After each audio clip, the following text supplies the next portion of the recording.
বিবাহিত জীবনের ৮ থেকে ১০ দিন হতে না হতেই ছোট পর্দার জনপ্রিয় অভিনেত্রী রুকাইয়া জাহান চমক। তিনি বললেন, আমাকে রানীর মতো করে রেখেছে। এই সুখ কতদিন টিকবে সেটা আমি জানি না। বিয়ে প্রসঙ্গে সম্প্রতি টেলিভিশনের এক সাক্ষাৎকারে নাটকের জনপ্রিয় অভিনেত্রী রুকাইয়া জাহান চমক তিনি বলেছেন, কোনো দামি শাড়ি, সোনা গয়না, মোটা অঙ্কের দেনমোহর কিছুই না। মাত্র ৯ টাকা দেনমোহরে ৯০০ টাকার শাড়ি পরে, ১০০০ টাকার রজনীগন্ধা বান্ধবীর শাড়ি আর ১ পেজের থেকে স্পন্সর ইমিটেশনের গয়না পরেই বিয়েটা করলাম। মানুষটার সম্পদ বলতে কিছুই নেই, অতীতেও খুব একটা মধুর নয়, কিন্তু রাজার মতো একটা মন আছে, যেখানে সে আমাকে রানীর মতো করে রেখেছে। আমি সুখী। এই মুহূর্তে আমার মতো সুখী কজন আছে জানি না। আবার এই সুখ কতদিন টিকবে তাও জানি না। আমরা প্রায় সময় শুনি অভিনেতা অভিনেত্রীদের সংসার ভাঙার গুঞ্জন।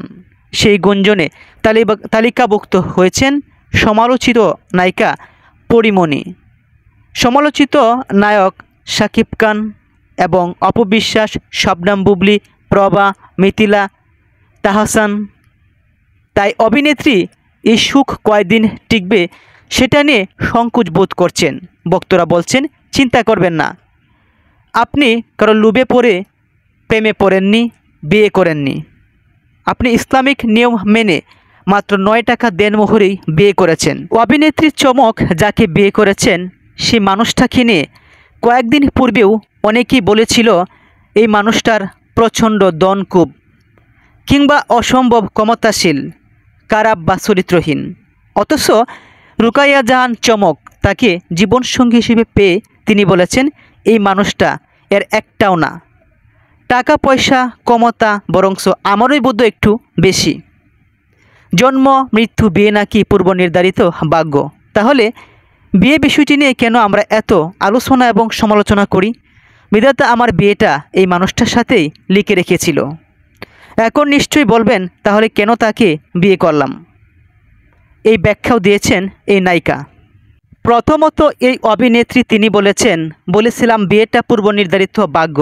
দ্বিতীয়ত হলো, সারাদিন আমি কাজ করে বাড়ি ফিরলে মানুষটা জিজ্ঞাসা করে রাতে কি খাবে, শরীর কেমন, প্রচণ্ড মাথা ব্যথা, জ্বরে মানুষটা আমার পাশে সারা রাত জেগে থাকে।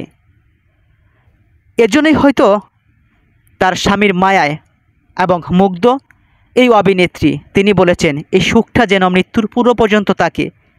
হারানো মানুষটার এবং হারানো কোনো কিছুর ভয় তখনই মানুষের মাঝে বিরাজ করে যখন সে মনের মতো কিছু পায়। তাই এই মানুষটাকে হারাতে চায় না এই নায়িকা। সকলের কাছে দোয়াও চেয়েছেন এর পূর্বে।